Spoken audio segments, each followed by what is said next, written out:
Other officer walked in and said, "You know you're going to be in here till Wednesday until you see a courtroom. If you don't have anybody to call, you better think about somebody to call." So then they asked, "Well, do you have any money on you? Were you going to pay your traffic ticket that you got today? Are you going to pay that today?" And then I told them I actually was going to just pay the $110, and then this happened. "Well, do you have any cash on you?" said the officer. I told them I don't have any cash, but I do have my credit card. And the officer said, "In a couple of minutes, I'll be right back. When I'm done filling out your paperwork, I'll walk you down there where we are going to get some money out the ATM." Then they walked me down to the holding cell. There was another officer who was doing my fingerprints, printing and mugshots. He asked me what my name was, and I told him Selena. So then he asked for me to show him my ID. So I pulled out my driver's license from my wallet. My name on my license says Selena, but my sex says male, because in the state of Ohio, you can't get your sex or your identification changed because they are small-minded. When the officer saw that, he looked at me, then said, "Is your name really Selena? Is this really your ID? Is this really your license? Are you really Selena? Why is it saying male? What's going on?" Then I responded, "Well, I'm transgender."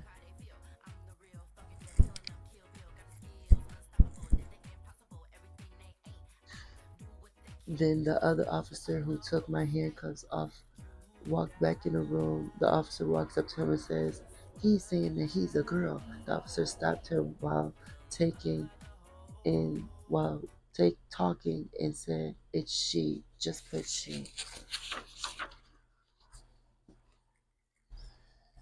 Then he walked me back out. Then the other officer continued to do my fingerprinting, but this time he was moving my hand very rough.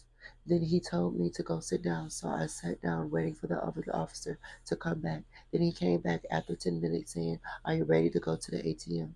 I told him yes, and we walked to the ATM, and I asked how much to get out. He told me to get $110, and then he walked me to my holding cell where they had this hard plastic bed that was so hard.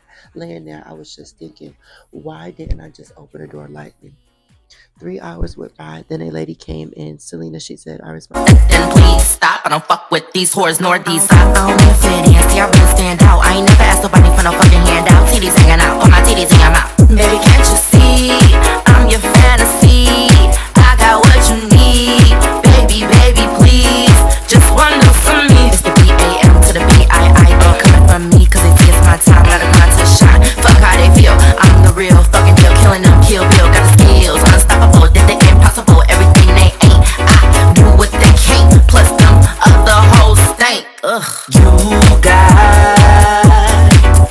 just what I need. Them other hoes.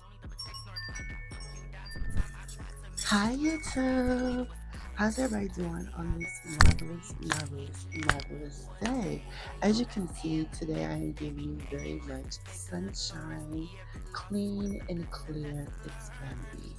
So without further ado, let's just get started with the video.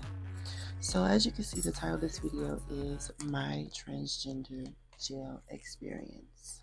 Now you guys know I've been to jail before. I talked about it in my book, This Is Her. And today we're going to be doing a giveaway. So all you have to do to enter is just enter one purple heart, and 20 of you guys will get a chance to get a free This Is Her book by Bambi. So yeah, that's why it's set up like this. But I just wanted to talk about it because there was also something else I want to mention within it that happened in 2022. But I just wanted to go over what I went over in the book, and then we're going to head over and talk about that. So I had $10 in my pocket, but I wanted to save that for food. I saw a pair of earrings right by the cashier with multiple earrings with it and put it in my pocket. I walked out heading to the food court when a mall security cop was sitting right outside the store with the worker. I got caught. They took me to the back of the store and got all of my information. I remember I was so scared when this happened. I was like, oh.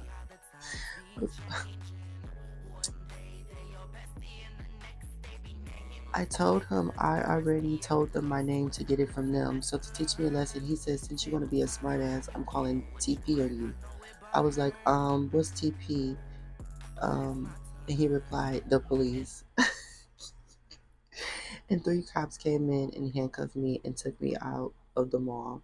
I saw kids from my school looking at me and laughing. I couldn't be mad at nobody but myself. I had the money to pay, but I was being cheap.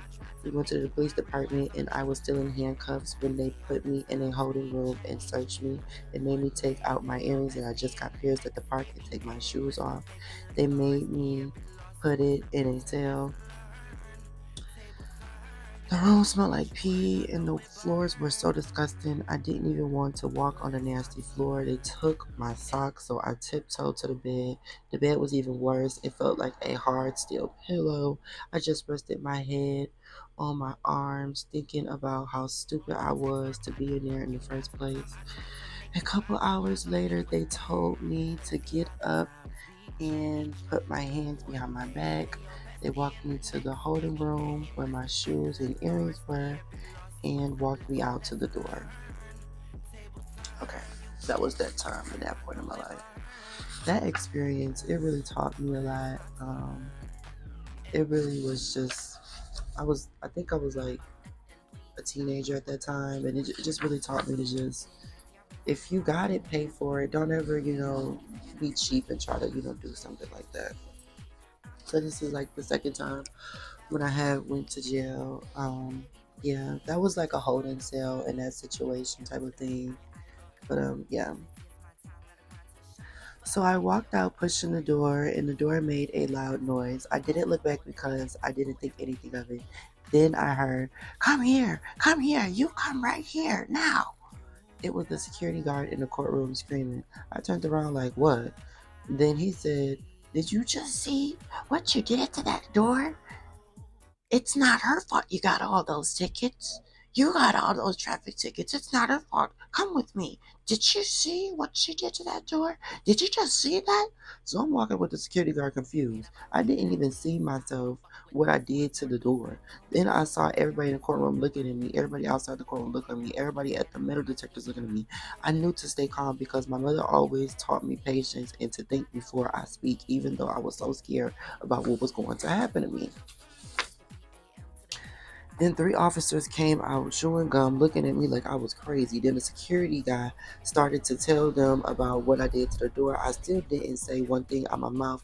That's when the officer is looking at me like I was crazy, like, "Put your hands behind your back." Still not saying a word. The security guard was watching them put me in handcuffs, going on saying, "You're about to get a felony.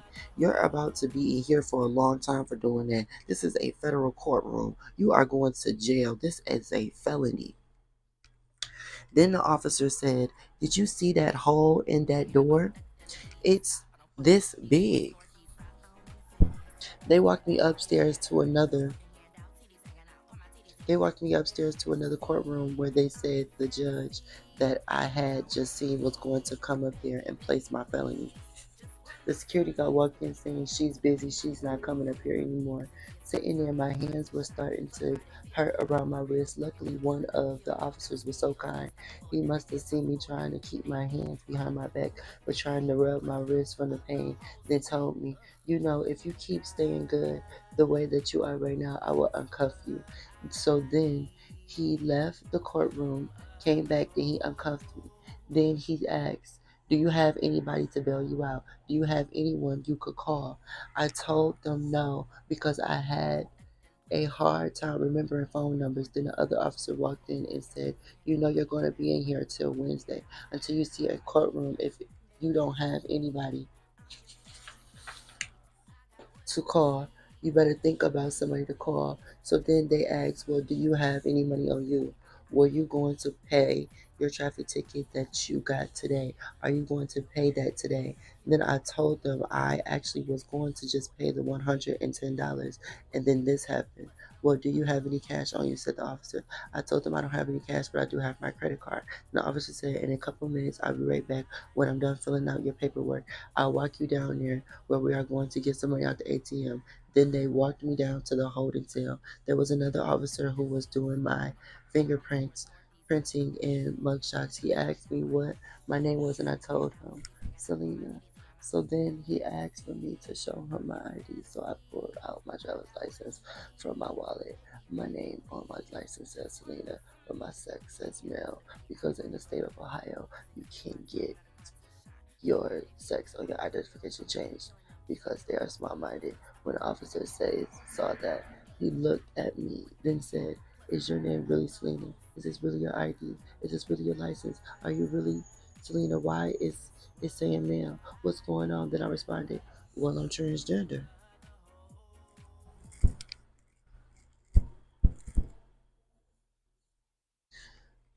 Then the other officer who took my handcuffs off walked back in the room. The officer walks up to him and says, "He's saying that he's a girl." The officer stopped him taking while talking and said, "It's she. Just put she." Then he walked me back out. Then the other officer continued to do my fingerprinting, but this time he was moving my hand very rough. Then he told me to go sit down, so I sat down waiting for the other officer to come back. Then he came back after 10 minutes saying, "Are you ready to go to the ATM?" I told him yes, and we walked to the ATM, and I asked how much to get out. He told me to get $110, and then he walked me to my holding cell where they had this hard plastic bed that was so hard. Laying there, I was just thinking, why didn't I just open the door lightly? 3 hours went by. Then a lady came in. Selena, she said. I responded yes. And she got me out of my cell. When I was walking out, I saw the officer who was so nice to me. "Thank you for being so nice to me throughout this whole thing," I said to him as I walked out. He told me it wasn't a problem. The next week, I got a letter in the mail saying my license was restricted. I could only drive with an adult over 21, and I had to do anger management classes, and I had to pay $500 for the damages to the door, and that I was on probation until December 2019. I was just happy that I wasn't in that cell anymore. I take full responsibility for my actions. That was the 2 times of my transgender jail experience. But there's a third time. So back in 2022, I got into an incident with a family member, and it was a really rough situation, heated arguments, and an altercation happened, and then they called the police, and I ended up going to jail. And I remember the whole time going through it, I just felt so alone. And this was somebody that was very close with me, someone I thought would never, call the police and get that involved within it. But I take full responsibility for the situation. But it happened back in 2022, and I remember I was in there for like 3 days, and I just remember having everything taken from me. I just remember feeling like, what is going on? And it was just like, why? And I remember just always remembering that Bible verse about Joseph and his siblings and how Joseph went to jail and then he ended up running the jail. So it just tells you that like everything works out for good, and I learned to accept the person that I am and that I was and my faults, and that all to forgive myself. It really took courage to pull myself out of that dark place of it, because I remember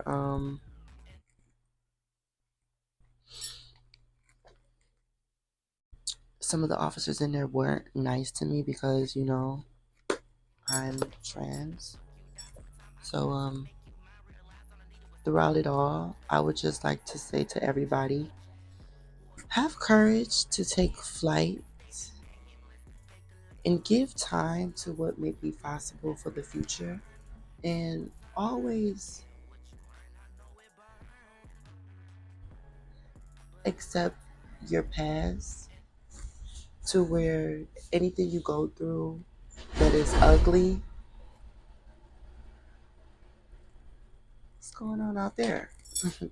Anything you are going through that is like ugly, just make it be beautiful for you to where somebody cannot throw it in your face. You know, always accept your flaws and everything within it so you can be like, well, I owned up to that. Now I'm going to end this video by saying, if you are not slaying, then what the fuck are you saying? And slay until your hair turn gray. And oh yeah, do your best and let the gods do the rest. And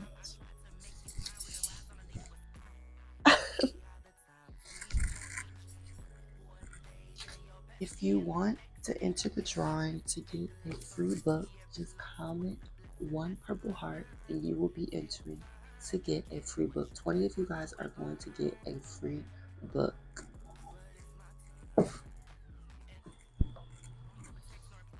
Also, this is my new book available right now. And I cannot wait for you guys to see what else is in store. And I love you so much, Team Bambii, for all of the support. Always giving me that love. And I just want to say, if you're not saying what the fuck are you saying, do your best and let the gods do the rest. Keep your head up. And please do not let past situations determine your future. Because every day is a new day for a chance to be your authentic self. Please leave a purple heart to get your free book, and I love you guys so much. And also, one more thing before I go. I know this is a long outro, but I just want to say that there's a lot of transgenders who are my supporters that are incarcerated, and they have been emailing me a lot and telling me, Bambii, watching your struggles and what you go through and how you make it look easy sometimes really just gives me courage to keep going. And that's really the reason why I made this video, because I got a message from a young transgender lady who's incarcerated, and she told me how every day watching me on her tablet helps me. Helps her meet her goals within herself. And she says she always remembers reading my book before what happened to her, and her situation was very rough. I'm not going to go into it, but she's going to get out. She's going to make it. But, I made this video for my Team Bambii and my babies out there just to know you can make it out that stormy time no matter where you are, because you can be imprisoned with your mind of having limitations for yourself. You can be in a jail cell of living like, you're entitled and somebody owes you something. So it's always good to be humble and just to understand that you never judge somebody from past situations. Everybody deserves a chance to get on their feet and live their life. And yeah, I love you guys so much, and slay it till your hair turn gray. And I am checking out. Lost was a blessing, lesson learned. Tables turn, you get what you earn. I know it burn, but it's my turn. Amnesia, amnesia.